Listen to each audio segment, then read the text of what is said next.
Hey guys, welcome to the show. Today I have a very special guest, Greg Koukl. We're going to talk about his new book, Street Smarts, and the subtitle is Using Questions to Answer Christianity's Toughest Challenges. Greg Koukl holds an MA degrees with honors in both apologetics and philosophy. He has spoken on more than 80 university campuses and hosted his own call-in radio talk show for more than 33 years, defending, quote, Christianity Worth Thinking About. Greg is the founder and president of Stand to Reason. If you remember, I was part of that Stand to Reason tour, I think 2 years ago. I can't remember when that was. Partly last year, where we went to 6 different cities and talked to teenagers and preteens and teenagers and maybe college students. I can't remember. But anyway, it was an amazing time. It was an apologetics conference. And he serves as an adjunct professor of Christian apologetics at Biola University. And he's the author of the book, The Story of Reality, and the best-selling book, Tactics. And so I'm excited to have Greg Koukl on the show to talk about Street Smarts. Welcome, Greg. Hey, good to talk to you, Becket. So good to see you. It's been a while. Yes. Since we were on the Stand to Reason tour together. That's right. And our minds are perfectly in sync here. You could say we're saying the same words at the same time. So the Vulcan mind meld. Yes. Well, I'm excited today to talk about your brilliantly written book, Street Smarts. The subtitle is Using Questions to Answer Christianity's Toughest Challenges. Right. And I got to say, when I was reading this, Greg, I was like, how is Greg so smart? It's just brilliant. Like the conversations you have with people are so good. So we're going to get into some of that. But let's start with this. In the beginning of the book, you say we need to revise our thinking about witnessing and revamp our approach to evangelism. That's right. What do you mean by that? Which you just asked our first Columbo tactic question, which is great, clarifying. What do you mean by that? And we actually have a received tradition, Becket. Everybody who's a Christian is familiar with this received tradition. You probably simply put, you share the simple gospel, answer some questions, but try to encourage a person to receive Christ. This would be on an individual basis. This could be at a church service where the gospel is shared and there's an invitation to come forward or raise your hand or something like that. And the point is to get the message out in a simple form and then to close the deal. All right. And if you're using a little booklet, there's the close the deal sample prayer at the end. Right. Now, I'm not against those things. And in fact, I've used them myself in the past, especially a long time in the past, a long time ago. I became a Christian almost 50 years ago during the Jesus movement and had long hair and the whole deal. You know, those were the days, right? Yeah. Right, Becket. Yeah. So, and things were different back then. It was relatively easy to communicate the things about Christ that were important to know because people understood the language and they understood the worldview. And even if they didn't agree with it, at least they understood what you're getting at. And so there was understanding in the process of communicating. Yeah. But if you look at the parable of the sower that Jesus spoke about in the Matthew version, it says something interesting that I hadn't seen. I read it, but I hadn't really registered. And Jesus said that first soil, and many are familiar with the 4 types of soil.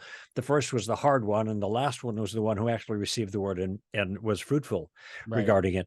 But the soil, the word, the seed bounced off the hard soil. But when Jesus explained this to his disciples, he said that those are the people who hear the word and do not understand it.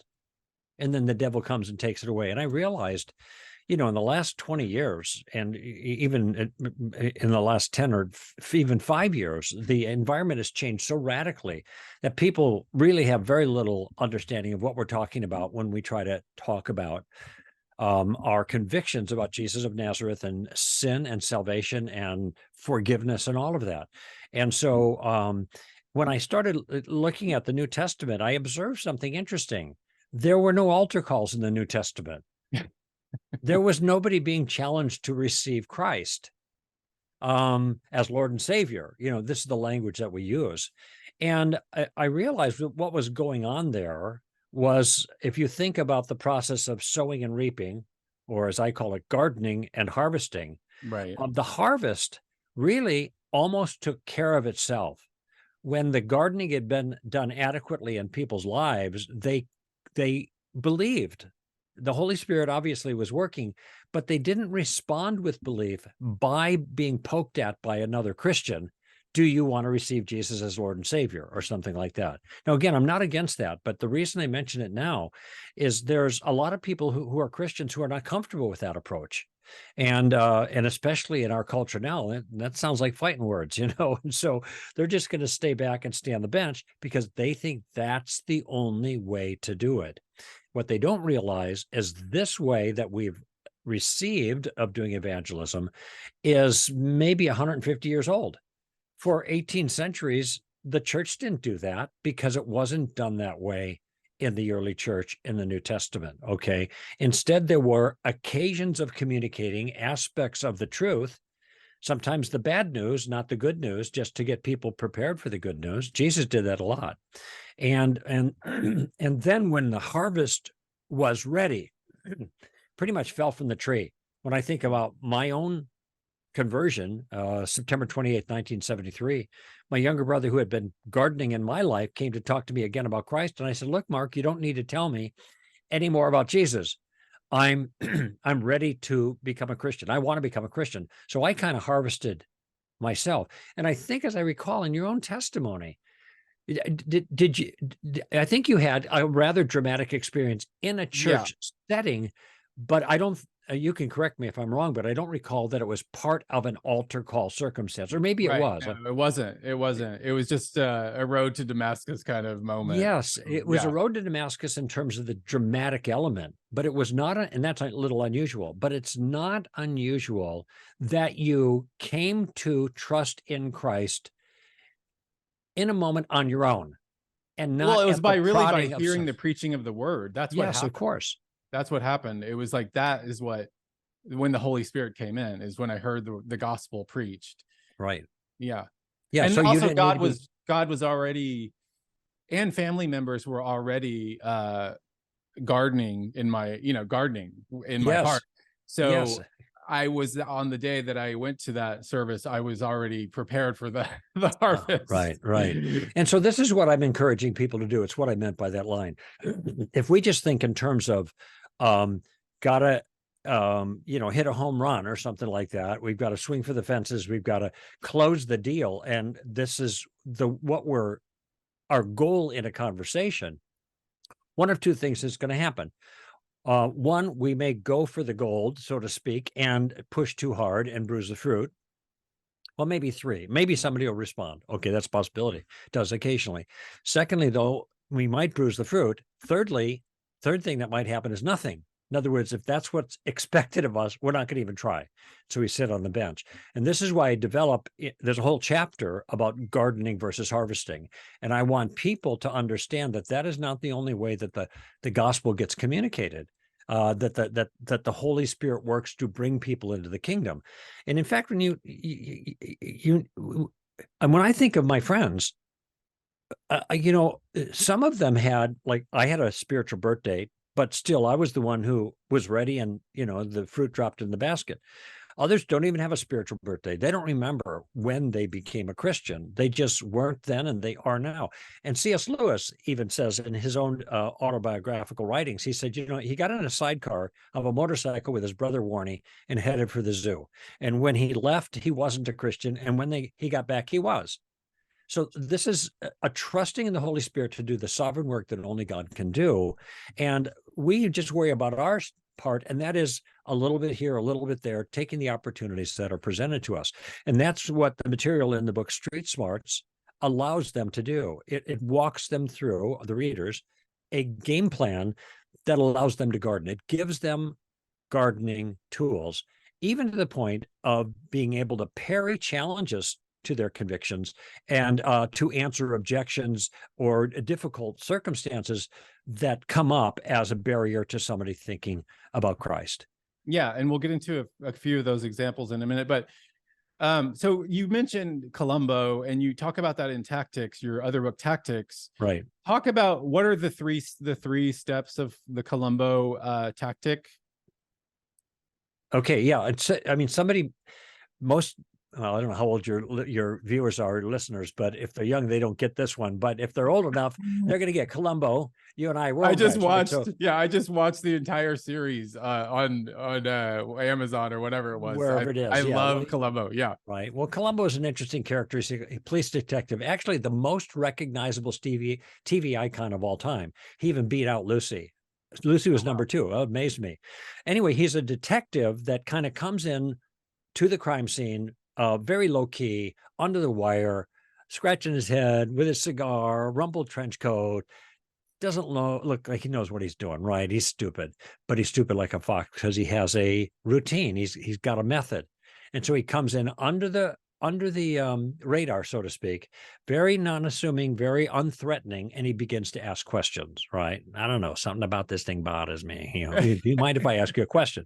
And so, and this becomes the key to his navigating the entire crime scene and the whole criminal investigation until the answers to the question, he figures some things out. And then he asks questions that are actually much more, first are general, getting information. Then he asks questions that are really going to the heart of the concern, but not in a way that those who he's asking get it. Right. And you know the series, the murderer is always known from the beginning of any particular episode, and he's in the crowd and he's around the husband, the employer or whatever. And so Columbo, once he starts suspecting, then he's going to ask questions that really set the other person up, draw the information out so he can nail the bad guy at the end. Boom, there it is. And there's a certain sense that this what I offer is very similar. It's not nail the bad guy, of course, because we're not talking to bad guys. We're just talking to people, but we're trying to persuade them of something that maybe they're not that interested in being persuaded of. And so using the Columbo tactic is what I call it, in 3 steps will allow in many cases, a completely untutored Christian, untutored theologically, untutored philosophically or apologetics, defending the faith, to actually make some good headway, do some good gardening. And the first step is just very simple. Whenever I find myself in a circumstance where I think I might make a spiritual difference in their life of some sort, maybe, I always want to gather information. It's the first thing I do. That's all. I don't know about them. I don't know about their circumstances. I don't know about their convictions. And especially if they're challenging me already, and I know that they're not a Christian, but they're challenging me, I always want to ask questions. I want to ask clarification questions. And the model question is the one that you actually started with. Well trained there, Becket. What do you mean by that? What do you mean by that? Yeah. And what that question does is it pushes the ball in the other person's court, for one. They make a statement to you. You ask, well, okay, I'm a little confused. What are you getting at? What do you mean by that? What's this all about? Tell me more. Okay, so you're inviting them to say more about their view or their challenge to your view. Mm-hmm. Now, that might make some Christians uncomfortable, but actually the fact is that's really good for 2 reasons. First of all, as the Christian in this circumstance, I want to make sure I accurately understand their view. Uh-huh. Okay, because I can't critique their view or offer some thoughts counter to it unless I understand it. But I also want them to understand their view. And I'm sure in your conversations with other people, people will fire things out that they've heard others say. They've been socialized to push back in a very certain way. And when you ask them, well, what do you mean by that particular thing? Oh, you're a bigot. What's a bigot?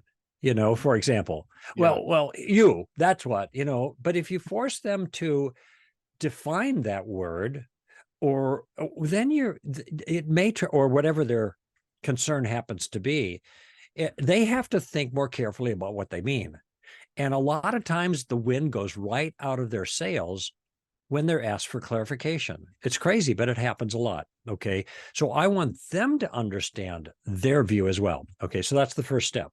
You gather more information. Now, with the intel that you get, And you're going to be using that question all through the conversation with any ambiguity that comes up. Wait, I'm not sure about that thing. Tell me about that. Oh, okay. That kind of thing. The next step is what I call reversing the burden of proof. And all that is if you think about it, the first question, you're trying to figure out what a person believes, contrary to your own view. Next one is why do they believe that? Now, that's the question they ask us all the time, right? But a lot of times they haven't thought of it themselves. And so don't be surprised if you ask them what they believe or why they believe it. And you get what I call, okay, 60s alert here. This one you'll be familiar with too. A Simon and Garfunkel moment, right? You know, those guys who they're really old, but they're still alive. 1966, they wrote the song, The Sounds of Silence, right? So excellent song, a lot of their work, fabulous. Anyway, I digress. The point is, people aren't going to know what to respond. They're coming after you, and you're just saying, well, help me understand. What is it that you believe? Help me understand why you think that's the case. Okay. So a person will say, well, the Bible's been changed. I mean, just to give a quick example. Yeah. What do you mean it's been changed? Okay. So I want them to explain it. Maybe they think there's textual corruption from the beginning until now, but I don't know if they can even explain that. They just heard people say the Bible's been changed. So what do you mean? And then maybe they can explain about the textual corruption with the copying and recopying. Okay, great. Now, next question. This will help me out. Why do you think it got corrupted that way? Now I understand what you think happened. Why do you think that's what happened? And now I'm looking for their reasons. Yeah. And all I'm doing at this stage is I'm in the shallow end of the pool, ankle deep. I'm just gathering information. Now, I haven't given my own view here at all. I haven't made my case at all. But I'm just going to tell you, Becket, it's amazing how much progress you will make getting someone to think by just asking them what their view is and why they believe it. By the way, that happens in reverse all the time, doesn't it? The Christians out there who engage people, they know when they're asked about their views and why they believe it, how they get stumped. And it causes doubt to arise in their heart, right? Yeah. This works both ways. And there's one other detail I left out, that my goal here is not to close the deal.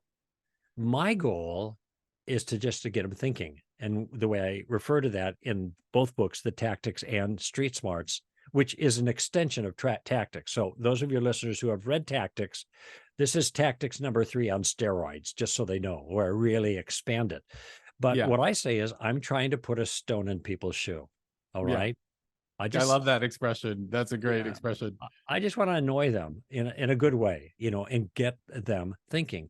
And if I could ask a few questions that get them thinking about their own view, maybe plant a seed of doubt, possibly, or maybe get them thinking in a positive way about something on my side, that's good. I'm happy camper. I don't need somebody to repent and become a Christian right that moment.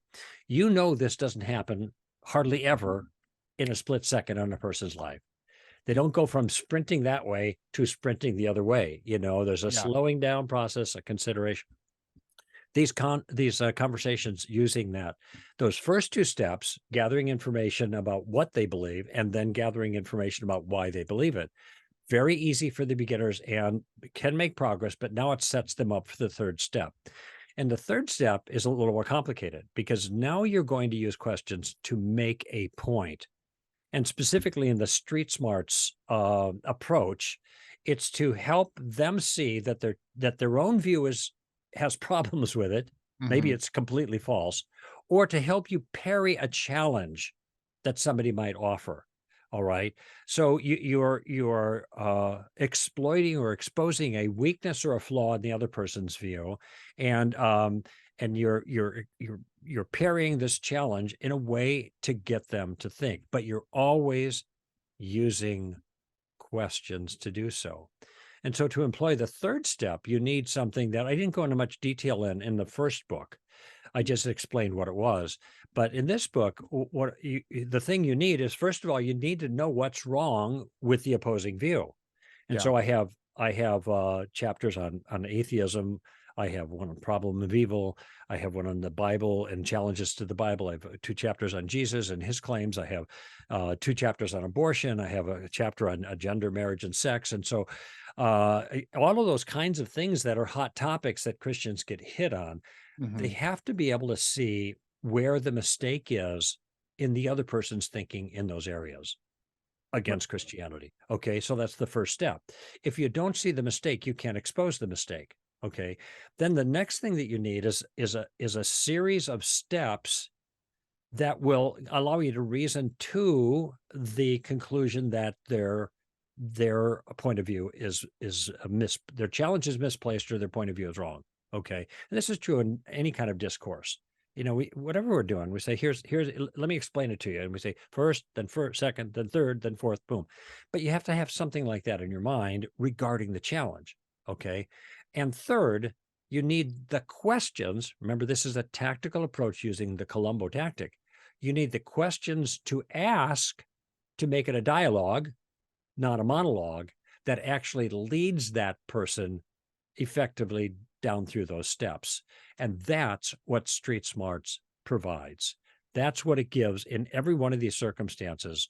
All kinds of the ideas, here's what's wrong, here are the problems with atheism, and here are some model questions to start the conversation. And then I give you kind of a ramp up into a conversation with responses so that the reader can get an idea of how this works and have a couple of handy questions available to get into a friendly conversation with somebody else. Okay, good. And let's give an illustration. In the book, it's great because in each chapter you give these illustrations of dialogues between you and whatever, a non-believer.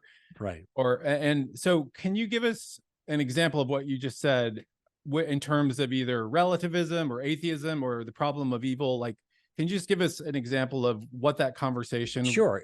may look Okay, like? yeah, I will. But first I have to give you the backstory so you make sense of where I'm going with the conversation. So Okay. let's just take the problem of evil. All right. Now, in the chapter on evil here, just so people know, I don't try to solve the problem. How can there be a God that's good and powerful if there is evil in the world? I actually address that in a different book called The Story of Reality. Okay. And if they want to buy that, they can. What I'm offering in this is a tactical maneuver. Okay. That's based on the idea that the problem of evil is not a Christian problem. It is not a theist's problem. It is a human problem. It Mhm. applies to every human being because everybody knows, no matter where they lived or when they lived, something's wrong with the world. The world's broken. And therefore, if you adopt a worldview, and it's going to be a sound worldview, in other words, it captures the world as it actually is, you're going to have to be able to address that issue. Okay. Now, it turns out that Christianity can address the issue. And to give a thumbnail sketch, evil is part of our story. In Yeah. fact, the problem of evil is why we have a story. It starts in chapter 3. It's at the beginning of our story. Right. It belongs in our story. Our story makes no sense without it, and our story is not over yet.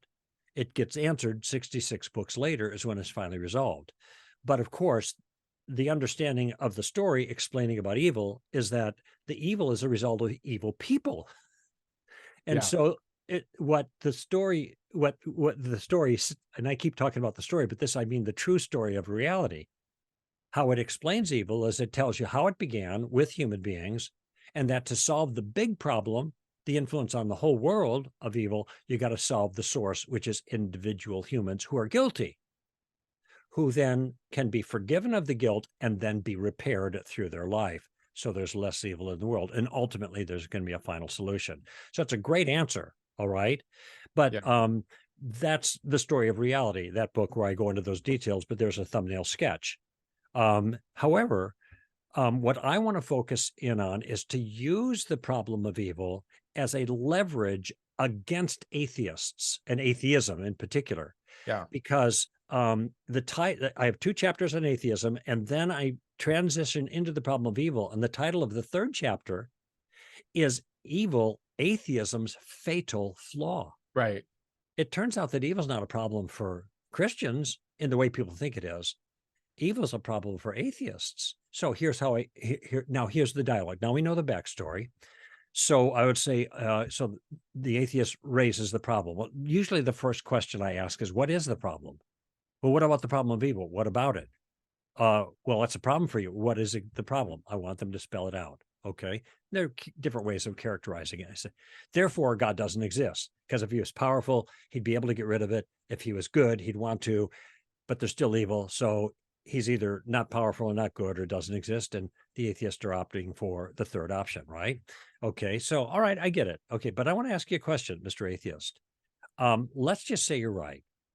Let's just say God doesn't exist. All right. All those things that you just identified as being evil, do they still happen? Oh, yeah, of course they do. Are they still evil? Yeah, of course they do. That's why I'm complaining about them. Okay, great. Now there's no God in the picture here. You're an atheist. Can you explain to me how you account for the problem of real evil in the world? In the world. Notice that line indicates they're talking about objective evil, not just things they don't like. Right. That is the complaint, evil in the world. Okay, now hear what we got when I asked the question, dead air. Because I promise you, almost no atheist you're going to talk to has ever thought about that. They think, well, God doesn't exist. Okay, now what? All right, no, that the Christians are wrong. Okay, great. But you haven't gotten away from the problem. The problem is still there. You tell me how you make sense of objective evil in the world when it's just molecules clashing in the universe. Now, the answer is they can't do that.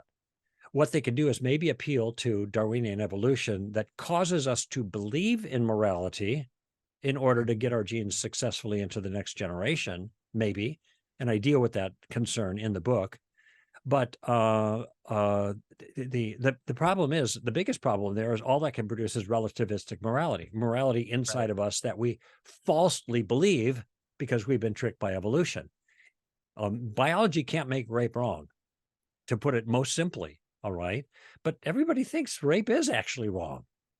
Evolution can't explain that.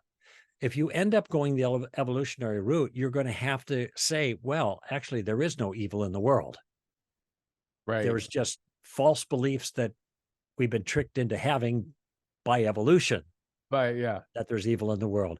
But now, isn't that odd? Here's the atheist who can't believe in God because there's evil in the world. So he rejects God. And then his explanation is there's no evil in the world. So I want them to struggle with that. And that's why what I offered is a simple line of questions that drops the ball into his court.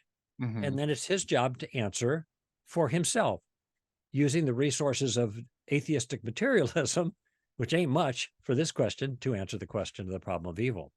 Now, there's more ways I could go. Yeah. If you claim that there's a problem of evil, that means there must be some standard that's external to us, an objective standard, a Some moral transcendent standard. Yeah. yeah, some moral standard that is being broken that creates what we recognize as evil in the world. So, and to make this point, I built into a dialogue a question about the Autobahn. I don't know if you've ever driven on the Autobahn. I Have you? have. Maybe I have actually. Yeah. I think Okay, I it's a famous Yeah, in highway in Germany. Germany, right? And the question is, can you break the speed limit on the Autobahn? And the answer, of course, is no. Why not? Because there is no speed limit. Okay, simple principle. By the way, I've driven on the Autobahn too, and I went really fast for a short amount of time in a rental car. All right, to Oh, say nice. it. But in any event, it gets scary after a while, you know. But the point there is, you can only break a law that exists. If no law exists, then you can't break it. Now, this has ramifications for relativists. Yeah. If a person thinks that morality is an individual matter, hey, Becket, what's true for you may not be true for me, morally speaking. I have my morality, you have your morality. Okay, that's relativism. That may be the way the world is shaped. But if it is, there is no problem of evil because you can't have broken laws that don't exist. Okay. Right. Now let's just say, oh, yeah, that's a tough bullet to bite. All right. Okay, maybe relativism is false. Maybe there is real objective moral laws. Okay, so there are speed limits in the universe, right? You got speed limits in your community, right? So where'd those come from? Oh, there's the sign right there, 25 miles an hour. No, that's what tells you what the speed limit is. That isn't where the speed limit came from. Where did it come from? Well, it came from the government, right?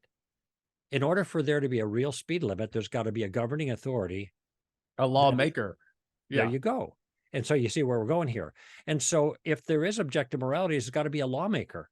Now, it doesn't take a lot of thinking here to realize that actually the problem of evil in the world, that there are broken laws in the universe, moral laws, is going to, of necessity, point to a moral lawmaker, which is God.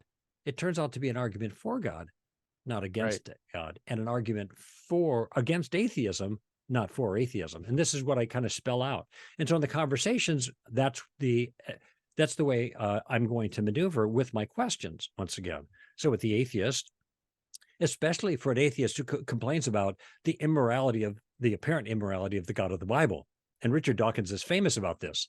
In one writing, he says there's no good nor evil, nothing but blind, pitiless indifference. So there's this materialism, right? Well, that makes sense for an atheist. But then he goes after the God of the Bible in his book, The God Delusion, and talks about he's homophobic and misogynistic and genocidal and all these other things. Wait, slow down here, Professor. I thought you said there was no good or evil in your atheistic universe. And here's the key question. Where are you getting your standard by which you are judging God? That's the key question. And what would Dawkins say to that? I don't know. I haven't talked to him, but that is a mic drop moment. I'm just saying. Yeah. Now, he could say, well, we evolved it. Okay, so what you're saying, no, that probably would be what he's saying. That came through evolution. Okay, so if I understand your view correctly, and now we're just going back to clarification. I'm just repeating his view back to him. If I understand your view correctly, you're saying the God of the Bible allegedly did things that were inconsistent with the way you evolved. Okay, you're smiling now because you realize, well, that's kind of ludicrous. I mean, that's your objection? Maybe the ancient Jews evolved differently. They had different. So what is the basis for your complaint? Notice how the complaint now just kind of disappears. It's incoherent. It makes no sense now to complain in that way about the God of the Bible. So This is an example of the application of seeing the challenge or the flaw in the view, and then using a series of questions to get a person to see it. I almost said mic drop again. And the goal isn't, I want to qualify this. The goal isn't to have a gotcha moment for the sake of a gotcha. Okay, these are not gladiator events like most of the conversations about controversial issues are. Who can draw the first blood? It's not a Twitter feed. It's not a Twitter event. It's right. Yeah. But we are wanting to get people to think carefully about the claims they're making and about the views they hold, because it may turn out that their views are false. And if the Christian is careful and shrewd, he or she can maneuver in such a way as to ask the kinds of questions that will help that person to see that there's a problem with their view. And that's what I refer to as a mic drop. It isn't like, oh, aren't I great? No, it's like, do you see? Do you get it? How do you solve that problem? That's what you're faced with in your worldview. And it's not my view, it's yours. Now what? Yeah. My view doesn't have that problem. I love that. So one of my lights just went out, which was weird, but that's okay. I still have light. So modest example of the problem of evil here coming in. Exactly. Things don't work. So I forgot to plug you still look great. No worries. Thank you. I didn't notice it. So if maybe one or two more points from the book, Street Smarts, that one of the things that is difficult sometimes to respond for Christians to respond to is, and I love how you deal with this in the book, do you take the Bible literally? Mm-hmm. How do you respond to that? Well, if you recall our very first question, and this comes up a lot, and I think this is where Christians founder a little bit. In fact, when I talk to churches about this, I sucker punch them with it. Okay. I just stop in the middle of my talk and I'll say, hey, by the way, do you guys take the Bible literally here? Oh, everybody's hands go up. Yeah. I said, so Jesus is a stick then, right? He's a door. Yeah, or the door, and both in John, the Gospel of John, I am the vine, you are the branches. No, he's not a stick. Oh, I thought you take the Bible literally. Well, that depends. Ah, right. Okay, so the problem there is what they should have done when I asked, do you take the Bible literally, is they should have asked for clarification. Well, it depends what you mean. Could mean, do you take, no, we don't take it literally. We don't take any writing literally in the sense that every word we use has the literal meaning, of course, because there's all kinds of metaphors and figures of speech that we are very comfortable with, recognize right away, and don't create a problem for us in terms of understanding the intent of the author. Look, when you read the sports page, right? The Yankees devoured the Cubs or whatever. Maybe they're in separate leagues. I don't know. Don't hold me to that. But the point is, we see these, they destroyed them. They stomped on them or blah, blah, blah. Well, this is, exaggerated language, hyperbole to make a literal point. So our point is, and this is the way that I will respond, is I try to read the Bible with the kind of precision the writer seemed to intend. Or Right. a simpler way of putting it is, I read the Bible the natural way, and Yeah. that's like you read anything else. You take it as straightforward, the language. And if there's metaphors, then you see them as such. Yeah. And generally that's the case. A parable is a parable. It's a story. And Jesus, after he told the parable, sometimes he explained the parable. Okay, so we get a parabolic lesson. And then later Jesus will say, sometimes privately, here's what that means. Okay, so he helps us out. He tells us what it means. I think when people raise the question, do you take the Bible literally? They are actually getting at something else. And what they mean is, do you really believe the things in the Bible that I don't like? Yeah. That Jesus rose from the dead. Yes, that's right. You don't take that literally. Yeah. What other way is Noah's to Ark. take? Yeah. Yes. What other way is there to take it? This isn't, the genre isn't myth. C.S. Yeah. Lewis wrote myth, and he understood myth. It was his specialty, for goodness sake. He said, I read the scriptures. They're not myth. That's not their genre. Myth sounds different. So that doesn't mean that all the things in scripture are true. I mean, I'm not making that case right now. I'm just saying you have to read the text for the kind of text it is. And when we read the accounts of the life of Jesus of Nazareth, classically understood as Matthew, Mark, Luke, and John, we are reading an historical account. Now, if it's good history or bad history, that's a second question. But it is an historical account of the life of someone who lived 2,000 years ago. We got lots of historical accounts of people who lived back then. And there's ways that historians assess them to see if they're accurate. And the same thing could be applied to the life of Jesus of Nazareth. It doesn't read like a myth. It reads like history. So let's assess it that way. Yeah. That's good. And we'll probably end on this, the abortion, because I think, what is it? You do 3 chapters on abortion, or I can't remember. I think I do 2. 2. Okay. Yeah, the second one is kind of going deeper. The first one is the foundational moral logic of the pro-life view and some very basic conversations to get you rolling on the most important issue. Okay, so a couple questions on abortion. Page 226. Where is this?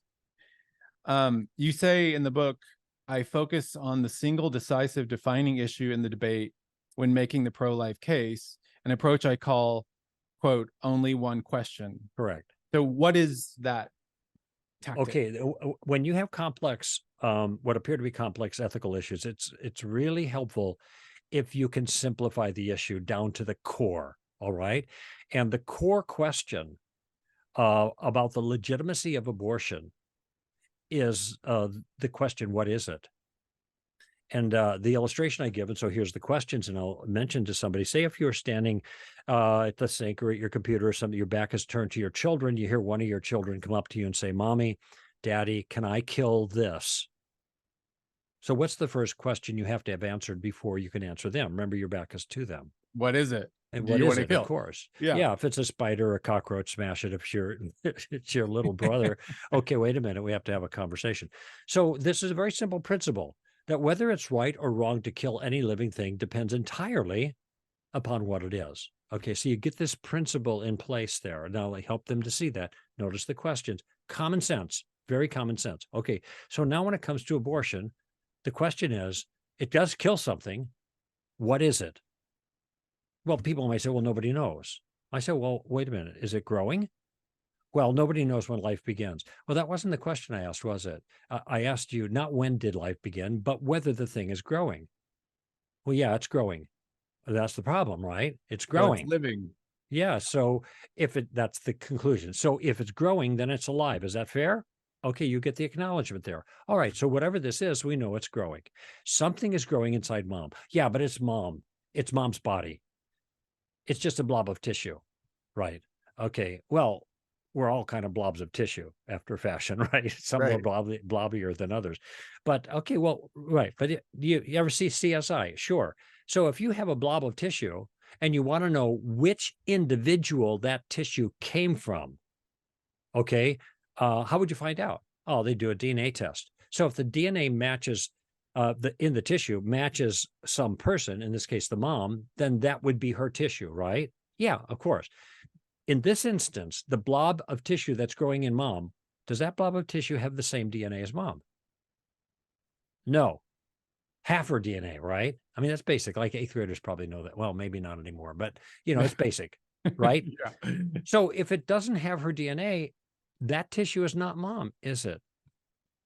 I guess not. Okay, good. So now we have a living thing growing inside mom that is not mom. What is it? I don't know. Well, let's go back to CSI again. If they want to find out what kind of creature some tissue came from, how would they find out? Well, I guess they do another DNA test. Right. So what kind of signature, creature signature, if you will the DNA show to be when they examine it? Human? Yeah. No duh, right? Mom is producing it in her uterus. And so that thing that she's producing is not her, but it is her offspring, which is going to be a human. Okay, so Yeah, now it's we're not a making cat, it's a human, right? that's right. Yes, it's cats have kittens, dogs have puppies, fish have guppies, and people have yuppies, that kind of thing. So Okay. now notice that we're making progress on this obscure thing. What is that in there? Nobody knows. Well, wait a minute. Let's just ask a few questions. And at each step, you're getting an answer to the question, which is a common sense answer that is going to bring us to the conclusion that the thing that is growing inside of mother is that mother's offspring, a separate individual human being. And so now we know what it is. It's an individual, innocent human being that is up for destruction in abortion. Now, when you tighten it down like that, that makes answering the question much easier. It isn't that there aren't going to be further objections, but remember, we're just starting out to lay the groundwork, okay? And then we can kind of go from there because it's not as ambiguous as people make it sound. And there's lots of rhetoric that is used by people to kind of obscure the issue. All we're trying to do is ask a couple questions.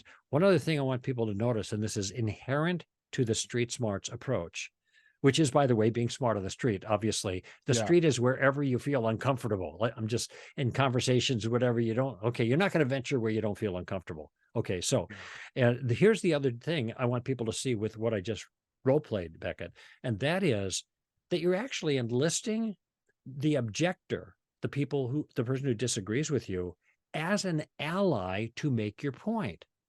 So if I were to talk to you, Becket, and you were a pro-choicer, and I would say, well, it's alive and it's a separate tissue from the mother, and the kind of tissue it is a human, and therefore it's a separate human being. I'm making statements, and every single time I make a statement, it's an opportunity for you to disagree. So it's alive. No, it's not alive. Nobody knows when life begins. Oh, now I'm off on a rabbit trail. And it's not the mother's body. Of course, it's the mother's body. What's the matter with you? So every time you make a statement, you invite contradiction. But I didn't do that. I asked a question. And Right. so when I asked the question, they gave me the information that I needed to put on the table to take the next step. They're not going to contradict their own statement. They're my ally because I'm asking them fair, simple questions that they're giving me accurate answers to that are stepping stones to my conclusion. Makes it very difficult for them to push back because they can't gainsay their own statement. They can't deny, they can't disagree with their own statement. And that's what I think is one of the most powerful features of the Columbo #3, the street smarts approach. Yeah, and in the abortion second one of the chapters, you talk about what if a Christian is pro-choice. I done a couple episodes on abortion, and to my shock, Christians that I know were women friends, even some in my church, were offended by that. And I'm like, wait, what? I thought this was like a no-brainer. Yeah, that's right. Can I so interject something right now? yeah, Being offended doesn't count in a discussion about what's true. It just doesn't count. And yeah, I've had lots of people say it's a very common thing. Well, I'm offended. Oh, well, I'm sorry you feel bad. Okay, now we know you feel bad. Do you have anything other substantive to respond that your feelings are hurt? Now, that's a coarse way of putting it, of course, but I'm just trying to make the point. Let's please, you know, grow up, be an adult. Being offended by somebody else's view does not count in a discussion. All you're doing is focusing on the person, and you're calling them you're an offensive person. Oh, well, maybe I am, but it doesn't mean what I believe is false. And so, I mean, I get a little short on this one because I'm so bugged by this kind of, oh, I'm offended. Well, look, if I was offended by your view, would you stop believing it? Would you right. stop talking about it? No, of course not. So this is a one-way street with the offense business. But yeah, it's tragic that a Christian responds that way on any issue, as if this is a substantive response. But go ahead. Well, yes. Well, we're gonna leave it there, Greg. You are very street smart, and you do. You have chapters, as you said. You have a chapter on marriage, sex, and gender, and more chapters that we haven't even touched on. Yeah. And slavery in the Bible, for example, and other key things. So, guys, please get this book, Street Smarts, because it will really help you kind of understand how to engage the culture, how to engage non-believers in a great way, in a way that's going to that's going to bring them out of their kind of worldview, and help them kind of look into their worldview and see, wait a minute, there are holes in my worldview. Yeah. So, Greg, thank you so much for coming on the show. When is this book released? It's actually coming out for release on September 12th, which is a Tuesday. And if they go to the website, very simple, Street Smarts the Book. Okay. No spaces, streetsmartsthebook.com. They'll be able to order it to receive it. It'll be shipped out on the 12th. But if you go to that website, as opposed to directly to Amazon, which you can, you're going to be able to get some bonuses. So if you order it there through streetsmartsthebook.com, you can get a bunch of other stuff as part of your pre-order bonus. So that's what I recommend. Great. Well, thank you, Greg. Thank you for being on. It's so good to see you again. Yeah. And, hopefully we'll cross paths soon again. I hope so too. Thank you, Becket. Thank you. Thank you, guys. We'll see you next week.